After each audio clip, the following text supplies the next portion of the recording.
Bienvenue sur la TFM et bienvenue à Question Directe qui reçoit M. Mohamed Ibn Chambas. M. Mohamed Ibn Chambas est le représentant spécial du secrétaire général des Nations Unies pour l'Afrique de l'Ouest. M. Chambas, merci d'avoir accepté notre invitation. Les élections se déroulent un peu partout en Afrique de l'Ouest. La dernière, c'est celle qui s'est déroulée en Côte d'Ivoire avec Alassane Ouattara qui est annoncé gagnant par la Commission électorale indépendante, mais une élection déjà contestée par l'opposition.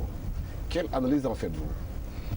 Pour nous, Nations Unies, on était associés avec cette élection parce qu'il y a une mission Nations Unies en Côte d'Ivoire. Donc la Nations Unies a accompagné le pays dans la préparative pour cette élection. On a déployé une mission d'évaluation des besoins. Et puis, on a travaillé avec des institutions chargées de gestion de des élections en Côte d'Ivoire. Donc, nous sommes satisfaits du déroulement de cette élection en Côte d'Ivoire. Oui, mais l'opposition aujourd'hui pense que l'élection ne s'est pas déroulée dans les règles de l'art. Il y a des contestations. Est-ce qu'on n'a pas peur que la Côte d'Ivoire rebascule? Non, non, ils ont les droits, ils ont de doléances, juste de suivre le processus constitutionnel pour revendiquer les plaintes. Donc, c'est la démocratie aussi. Il ne faut pas être satisfait avec tout. Donc, si il y a des partis politiques ou bien des candidats qui ne sont pas satisfaits, c'est à leur droit de suivre le processus constitutionnel pour revendiquer les plaintes. Mais comment gère-t-on au niveau des Nations Unies une élection présidentielle qui a beaucoup d'enjeux pour des pays qui sortent de guerre?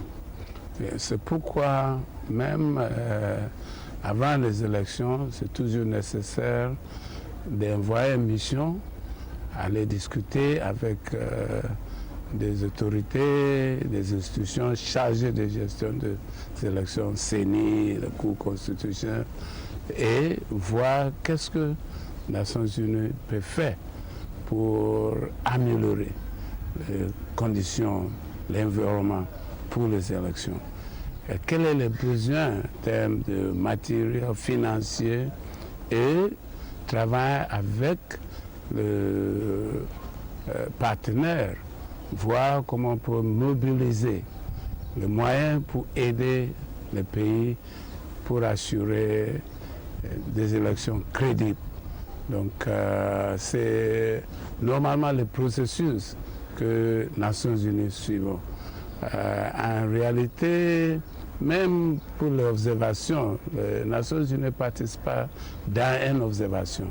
C'est plutôt de travailler avec le pays pour assurer une bonne préparation du processus, pour assurer, n'est-ce pas, qu'il y a des moyens financiers, matériels, capacités humaines pour assurer une élection, n'est-ce pas, transparente.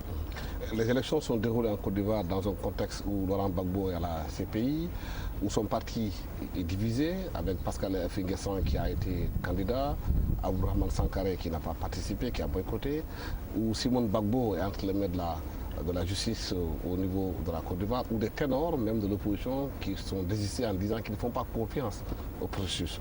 Est-ce que ce n'est pas une situation qui peut créer des troubles après? Non, je ne vois pas où viennent les troubles, parce que tous les partis étaient libres d'aller aux élections. Au début, tous les candidats s'est présenté pour aller aux élections, mais ce dernier moment, il y a quelques candidats qui sont retirés. Et ça aussi, c'était leur droit. Mais en général, c'était clair que l'opposition ivoirienne était trop divisée pour vraiment poser un challenge pour un candidat comme le président Ouattara, qui a bien géré les affaires.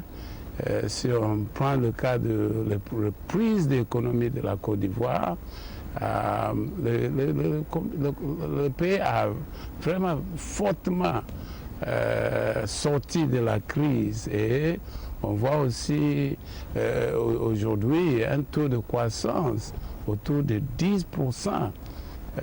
C'est rare, même dans la région ouest africaine aujourd'hui, même en Afrique. Donc c'est une indication que le président a bien géré l'économie et les reprises, n'est-ce pas, le commerce, la reconstruction de le pays, l'infrastructure, tout ça là. Donc on peut dire que le résultat est aussi comment dirais-je, un signe de confiance au gouvernement de M. Ouattara. Mais il y a toujours que la question de la réconciliation entre les partisans de Gbagbo et de Ouattara reste entière, parce qu'il y a eu quand même des quartiers où Gbagbo était considéré comme étant très fort. Il parle de la question de la justice qui n'a pas réglé.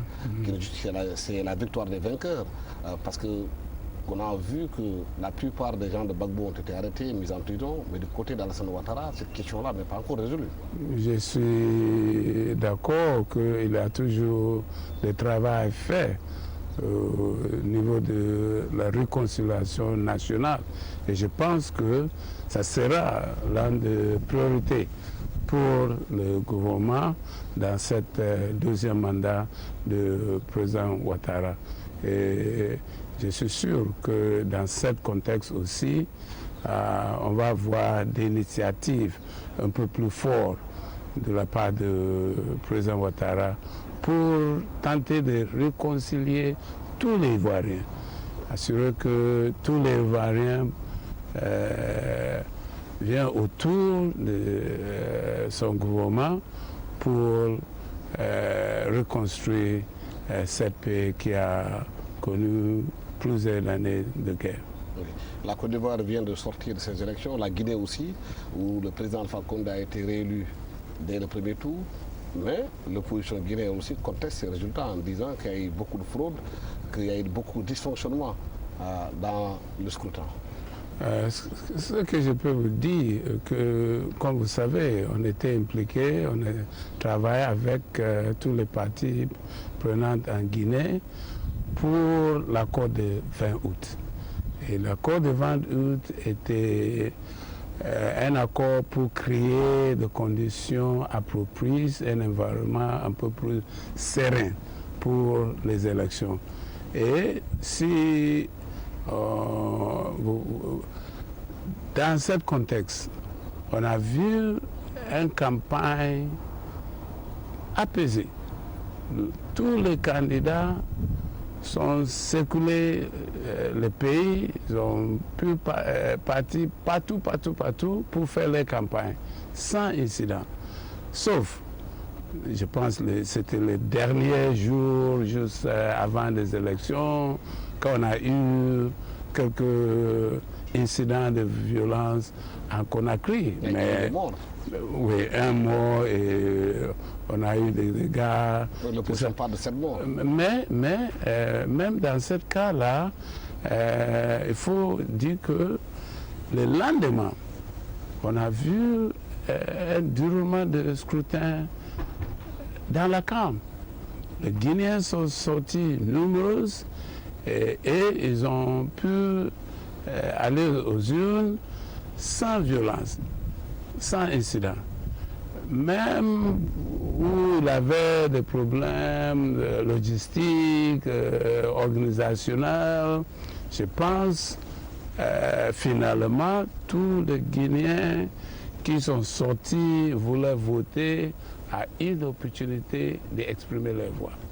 Donc on a vu un taux de participation qui est à peu près 68%, qui est très bon. Je pense même que c'était un record en Guinée. Donc, on peut dire que ces élections était une amélioration et à une démocratie, c'est comme ça. C'est toujours la démocratie se construit étape par étape. Il faut aussi dire que ces élections en Guinée, c'était juste les deuxièmes élections libres, multipartites. Parce que même quand la Guinée a entré dans un système multipartite, c'était dans un régime militaire, autocratique de président Condé. Donc, c'est juste les deuxièmes élections vraiment présidentielles ouvertes à tout compétitif. Donc, je pense qu'ils ont fait beaucoup de progrès. C'est juste de continuer dans cette dynamique. Et il a toujours du travail à faire. Moi, j'ai commencé même déjà de parler des élections locales parce que l'opposition a revendiqué pour les élections locales. Ils ont souhaité même d'avoir le local avant le présidentiel. Ce qui était prévu par le calendrier. Voilà. Même, c'était quand on a négocié l'accord de 20 août, l'opposition était d'accord d'aller aux élections présidentielles et puis aussi d'avoir des élections locales avec quelques préalables comme la mise en place de les délégations spéciales dans le pays. Et on a commencé avec ce processus de mise en place de délégations. Il faut continuer avec ça. Assurer qu'on finit avec cette mise en place de délégations spéciales et puis préparer rapidement et aller aux élections locales. Et pourtant, au lendemain des élections en Guinée, le principal opposant, Cellou Dalein Diallo, s'est attaqué à la communauté internationale en disant qu'elle a laissé faire, qu'elle a été complice d'Alpha Condé. Vous savez, c'est toujours difficile de satisfaire tout le monde. Mais la communauté internationale n'a pas de droit d'organiser des élections en Guinée. Une élection, c'est une chose pour un pays qui est assez délicat. C'est quelque chose de souveraineté d'un pays. Donc, c'est à la Guinée d'organiser. C'est à la CENI et les autorités guinéennes d'organiser des élections. La communauté internationale peut soutenir et on a beaucoup soutenu ce processus. Mais ce n'est pas le rôle de la communauté internationale d'organiser des élections dans n'importe pays. Elle sert de garantie aussi, quelque part. Quelque part, oui. C'est pourquoi on envoie des observateurs. Il y avait des observateurs de la CEDEAO, de l'Union africaine, de l'Union européenne. Et ce qu'ils ont vu, que malgré les dysfonctionnements de la CENI, malgré le manquement de quelques matériels, en gros, les élections étaient crédibles, transparentes, mais surtout, elles étaient apaisées. Mais c'est dans un pays où des clivages sont quand même très profonds, des clivages communautaires. Il y a les Peuls, les Soussous, les Malinqués, chaque ethnie s'identifie en leader bien précis. Est-ce que c'est une bonne chose pour une démocratie dans un pays comme la Guinée? Non, mais ça c'est un problème universel, même aux États-Unis. Il y a l'Est, il y a la Californie, il y a le Sud. Vous voyez? Oui, mais les gens votent pour le leader de leur ethnie. Oui, mais les gens votent pour leurs leaders régionaux aussi, dans un contexte même comme aux États-Unis. Et en Afrique, et dans plusieurs pays, ces divisions, on se trouve. Mais ce qui est important est de rester dans un spirit de la démocratie, un spirit de vouloir approfondir, consolider la démocratie, battu pour créer des institutions fortes. Et étape par étape, nous aussi, on va y arriver d'avoir des élections qui sera juste, qui faisait partie de juste de normalité d'une vie politique dans un pays. Mais est-ce qu'on peut instaurer une démocratie dans un pays où la question de la justice n'est pas encore réglée? On a vu ce qui s'est passé le 28 septembre en Guinée avec plus de 150 morts. C'est vrai que l'ancien président Moussa Dadis Camara a été inculpé, mais les gens attendent qu'il y ait de la justice. Il y a aussi des bavures policières qui sont commises. Les policiers, les militaires qui tuent ne sont jamais traduits en justice, pratiquement en Guinée.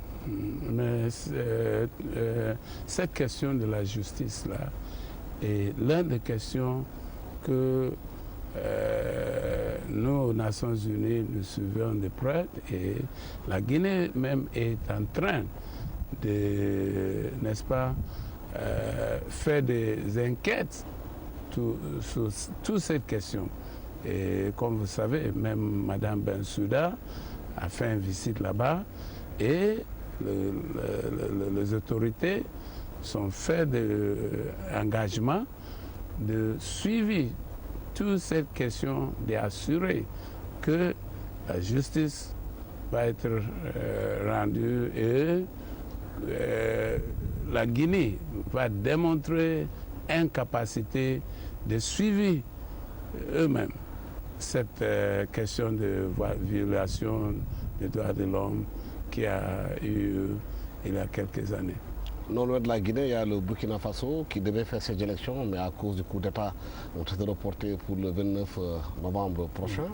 Beaucoup estiment que même si la légalité est revenue dans ce pays, au pouvoir civil qui est censé organiser les élections, que l'exclusion du CDP, l'ex-parti de Blaise Compaoré, que la CEDEAO elle-même a dit la justice qu'on ne doit pas exclure ces gens, ils doivent participer aux élections, peut encore poser problème. Le peuple burkinabé et le gouvernement de la transition a choisi d'aller aux élections le 29 novembre. Ce que la communauté internationale va faire est de l'accompagner, d'assurer un processus transparent. Et moi, personnellement, je peux vous dire que au Burkina, il y a un Séné qui est vraiment professionnel et qui a la capacité de, n'est-ce pas, assurer des élections crédibles et transparentes. Mais des questions liées aux participations de CDP, les gens qui ont, n'est-ce pas, était pour l'amendement de la Constitution. Ce sont des questions politiques et c'est mieux de laisser le peuple burkinabé n'est-ce pas, régler cette question à eux-mêmes.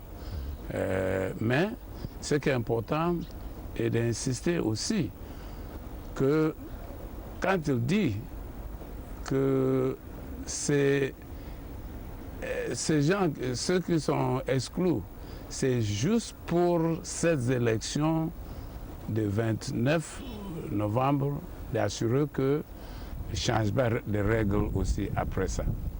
Parce que c'est toujours mieux de créer un système ouvert à tout. Dès qu'on commence de créer des problèmes pour des groupes, des mouvements, des partis, ça sera difficile aussi d'assurer un système démocratique fort.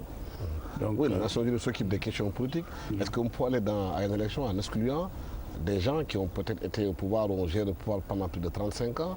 Est-ce que ce n'est pas une question qui peut aujourd'hui, au lendemain des élections, créer d'autres problèmes? Nous espérons que ceux qui veulent participer peuvent, parce que les Burkinabés insistent qu'ils n'ont pas exclu le CDP. Mais en général, il avait un problème concernant cette question. Donc pour moi, j'espère que s'il dit que c'est juste pour cette élection, fin de transition, comme au début on a insisté d'exclure ceux qui vont participer dans le gouvernement de cette transition, eux aussi ne peuvent pas participer dans cette élection. Moi, j'espère que c'est juste pour cette élection fin de transition. Et à partir de la fin de transition, le système électoral, le système politique sera ouvert à tous les Burkinabés. Oui, mais est-ce qu'un parlement qui n'a pas été élu, qui a été choisi pour représenter le peuple, un parlement de transition, a la légitimité d'exclure une frange de la population? Nous ne sommes pas dans une situation normale. Comme vous savez, il y avait une insurrection, il y avait plusieurs personnes qui sont mortes, plusieurs blessés.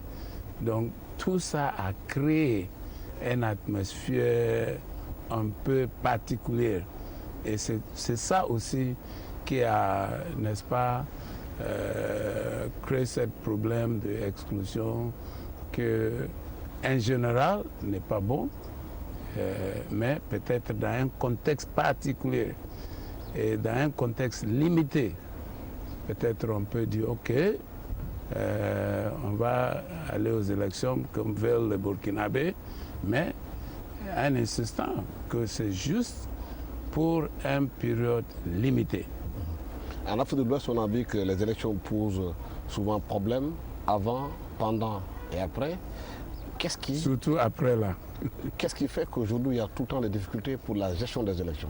Est-ce que c'est la nature des dirigeants qui s'accrochent au pouvoir, ou bien c'est un déficit de démocratie, ou bien c'est un problème de gestion des élections? Je pense fondamentalement c'est un problème de, comment dirais-je, une transition vers la démocratie. Nous sommes des pays en transition vers les élections. Moi, quand je suis commencé à la CEDEAO, c'était en 2001, la plupart des chefs d'État dans l'Afrique de l'Ouest étaient des militaires ou bien des chefs d'État, des présidents sortant d'un système de coup d'État. Vous voyez? Donc, on parle juste de 20 ans de la pratique de la démocratie. Donc nous sommes des jeunes pays de la démocratie. Ça va prendre du temps, mais en général, moi je suis satisfait de la processus vers la démocratie, la consolidation de la démocratie. On voit aujourd'hui en Afrique de l'Ouest une forte société civile, vous voyez, un fort média, télévision, médias, radio, FM, des journaux. Et la région ouest africaine est l'un des plus dynamiques où les peuples sont démontrés leur attachement à la démocratie. Et avec ça, moi je suis confiant qu'on va avoir un approfondissement même le processus électoral et après de pratique des élections dans plusieurs pays et le partage des expériences aussi.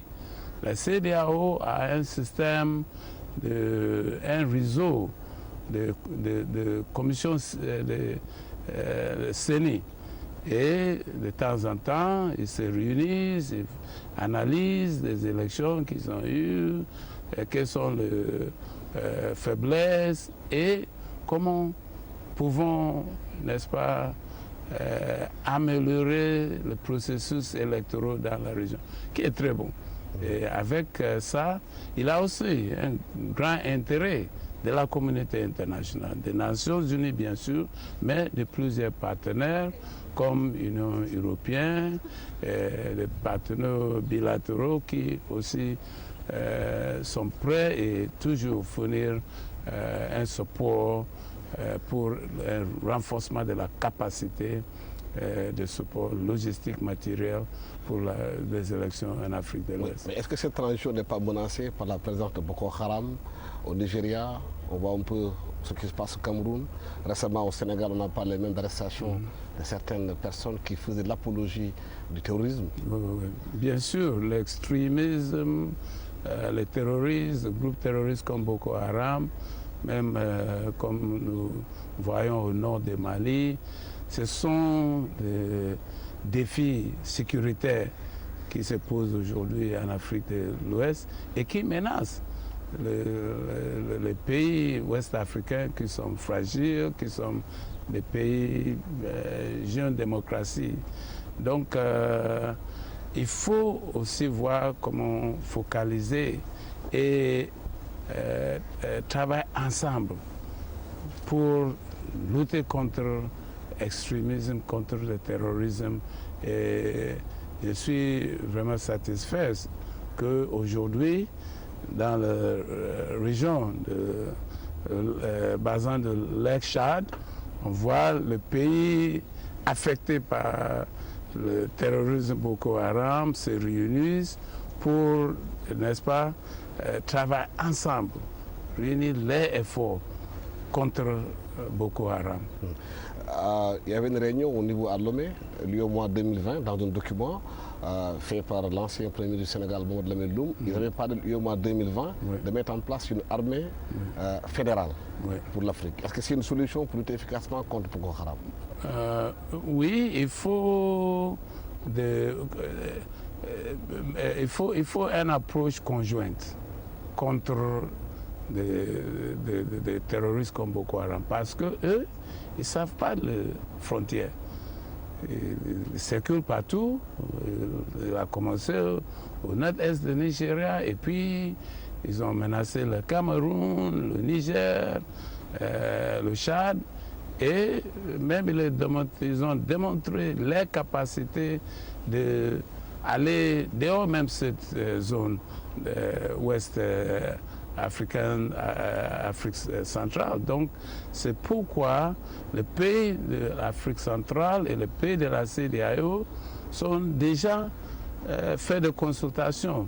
C'est un problème qui menace non seulement les 4 pays les plus affectés, mais toute l'Afrique de l'Ouest, toute l'Afrique centrale. Donc, il faut une approche conjointe contre des terroristes comme Boko Haram. Si Boko Haram a pu aujourd'hui sévir en Afrique, surtout de l'Ouest, un peu partout au Nigeria, est-ce que ce n'est pas l'échec des politiques de développement qu'ils ont mis en place dans nos pays, que les jeunes soient attirés par Boko Haram parce qu'ils n'ont pas de perspective?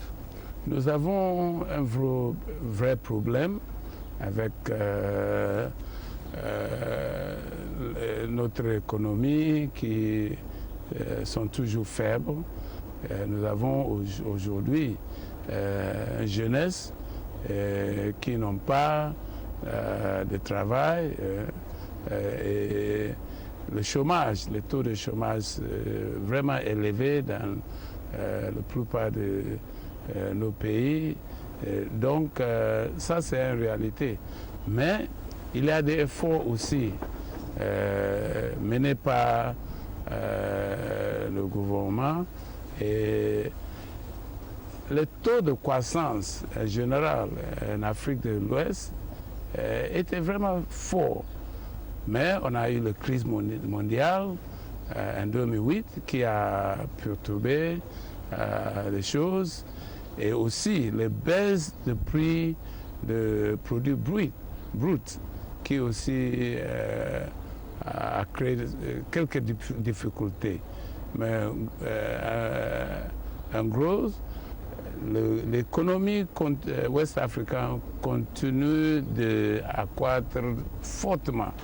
Si on fait une comparaison dans l'Afrique de l'Ouest est toujours l'une de l'économie qui a une croissance vraiment forte.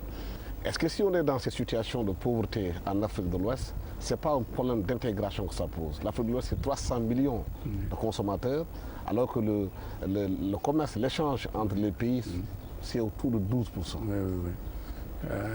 C'est pourquoi il faut renforcer l'intégration des pays ouest-africains.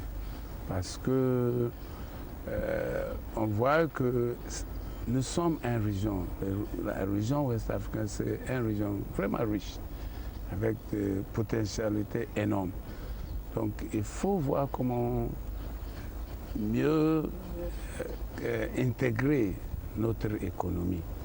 Et si on prend le programme d'intégration de l'UEMOA, de la CEDEAO, c'est dans ce sens que les deux institutions travaillent pour assurer des infrastructures interconnectées, des infrastructures énergétiques, des infrastructures télécommunications, pour créer un marché commun, assurer une vraie libre circulation des biens, des personnes, des services,